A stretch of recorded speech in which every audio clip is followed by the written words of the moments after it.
The quiet bloom of love. Love is beautiful, if the person is right. The banquet hall glowed under chandeliers, the air thick with the scent of jasmine and the hum of celebration. Aria sat on the ornate bridal stage, her crimson lehenga glittering with gold embroidery, her hands clasped tightly in her lap. Her veil, studded with tiny pearls, framed her face, hiding the nervous flutter in her chest. At 23, she was a bride, married to Ethon, a man she had met only a handful of times before their engagement. The marriage was arranged, a decision born of her parents' trust in Ethon's family and his reputation as a kind, successful man. But for Aria, the weight of the moment was overwhelming. Shyness had always defined her. She was the girl who spoke softly, avoided eye contact, and preferred the quiet of her room to the bustle of social gatherings. Books were her refuge, their pages a safe haven where she could be herself without fear of judgment. The idea of marriage, of sharing her life, her space, her body with a stranger, felt like stepping into a storm with no umbrella. Yet, here she was, bound to Ethon, a man whose warm brown eyes and gentle smile did little to ease her racing heart. Ethon sat beside her, his posture relaxed but attentive. He sensed her discomfort, the way her fingers fidgeted with the edge of her dupatta. "You holding up okay?" he asked quietly, his voice a soft anchor amidst the chaos of the wedding. Aria nodded, her lips pressed into a thin line. Words felt trapped in her throat, tangled in her shyness. She wanted to say something, anything, to acknowledge his kindness, but the weight of the moment silenced her.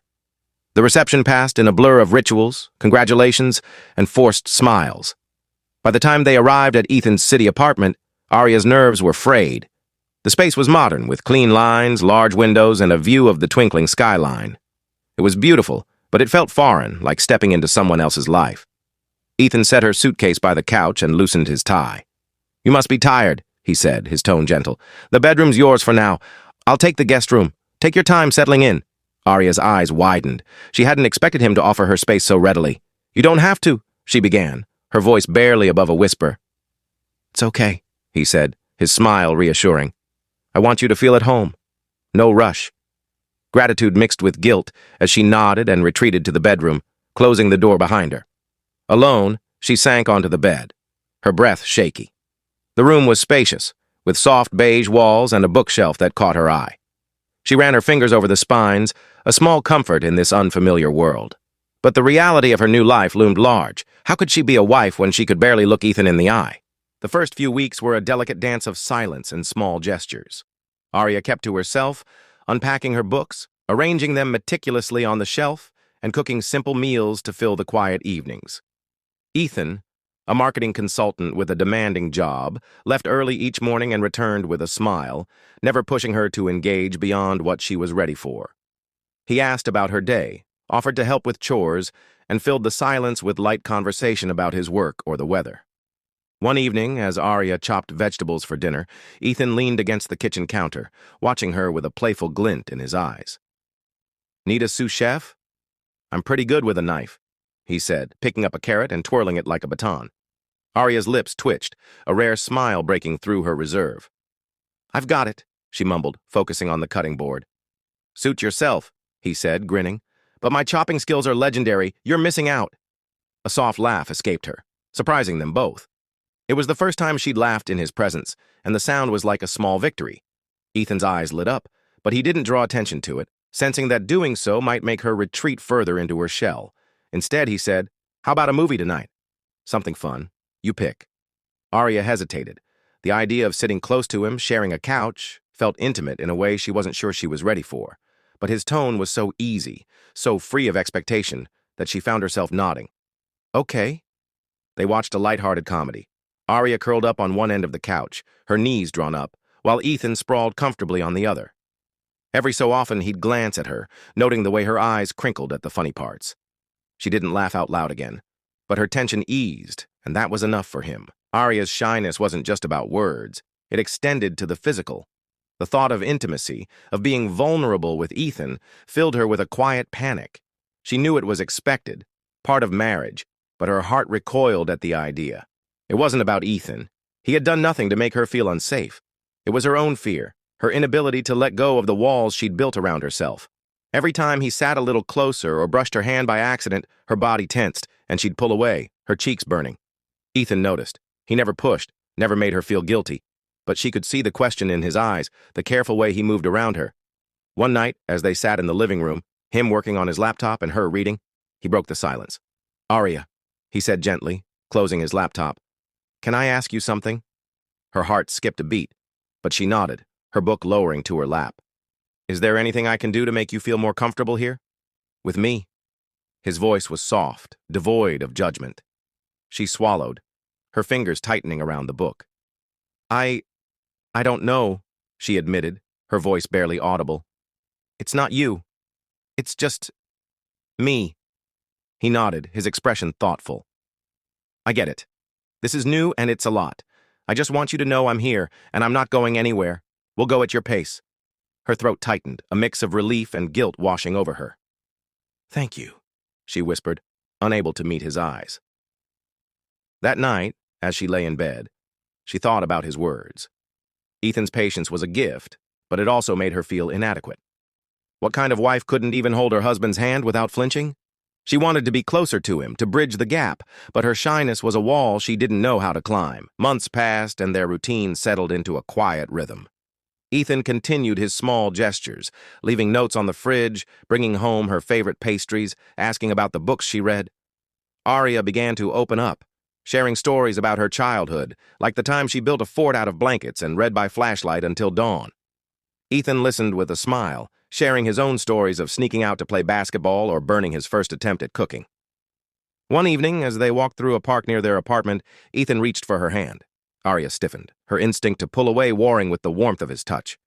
He held her hand loosely, giving her the choice to let go. She didn't. "You're quiet tonight," he said, his tone light. "Thinking about something?" She hesitated, then spoke softly. "I'm trying to be closer, but it's hard." He stopped walking, turning to face her. "Aria, you don't have to try to be anything you're not. I married you, not some idea of a perfect wife. I like you just as you are." Her eyes stung, and she looked away, overwhelmed. "I don't want to disappoint you," she admitted. "You could never," he said firmly, his hand still holding hers. "We're in this together. No pressure, okay?" She nodded, a small weight lifting from her chest. For the first time, she felt a flicker of hope that she could let him in, even if it took time. Physical intimacy remained a hurdle. Aria's shyness wasn't just emotional. It was a physical barrier, rooted in fear and unfamiliarity. Ethon never pressured her, sleeping in the guest room for months until Aria, after much internal debate, invited him to share the master bedroom. Even then, she kept her distance, curling up on her side of the bed, her heart racing at the thought of anything more. One night, as they lay in the dark, Ethon spoke softly. "Aria, I want you to know I'm okay with waiting. For anything. I just want you to feel safe." Her breath caught. "I do feel safe," she whispered. "It's just, I don't know how to let go." "You don't have to," he said. "I'm here no matter what." His words were a balm, easing the knot in her chest. She reached out, her hand finding his in the dark. It was a small step, but it felt monumental. Their first anniversary arrived with the crisp air of autumn. Ethon planned a quiet dinner at home, cooking Aria's favorite pasta dish and setting the table with candles. Aria, now more at ease in their shared life, baked a chocolate cake, her first attempt since their wedding. It was slightly uneven, but Ethon declared it perfect. As they sat across from each other, the candlelight casting soft shadows, Ethon raised his glass. "To us," he said, "and to all the moments that make this worth it." Aria smiled, her shyness softer now, less a barrier and more a part of her charm. "To us," she echoed, her voice steady. Later, as they cleared the table, Aria paused, her hand stilling on a plate. "Ethon?" "Yeah?" he asked, turning to her. "I'm ready," she said softly, her cheeks flushing. "Not everything, but more. With you." His eyes softened, and he stepped closer, brushing a strand of hair from her face. "Whenever you're ready, I'm here," he said. "No rush." She leaned into his touch, her heart full. For the first time, she felt not just safe, but seen, loved for who she was, not who she thought she should be. Epilogue years later, Aria and Ethon's life was a tapestry of quiet moments and shared dreams. Aria's shyness never fully faded, but it became a part of their love, a reminder of the patience that had built their bond. Ethon's caring nature never wavered, and his success wasn't just in his career, but in the life they created together. They shared a home filled with books, laughter, and small traditions, reading together on rainy nights, cooking side by side, holding hands on evening walks. Aria learned to let go step by step until intimacy became not a fear, but a celebration of their love. Ethon had succeeded, not by pushing, but by waiting, by loving her through every quiet moment.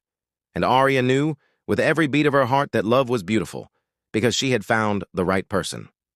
Please like and subscribe Meesha's Quest Tales and hit the bell button for new shots.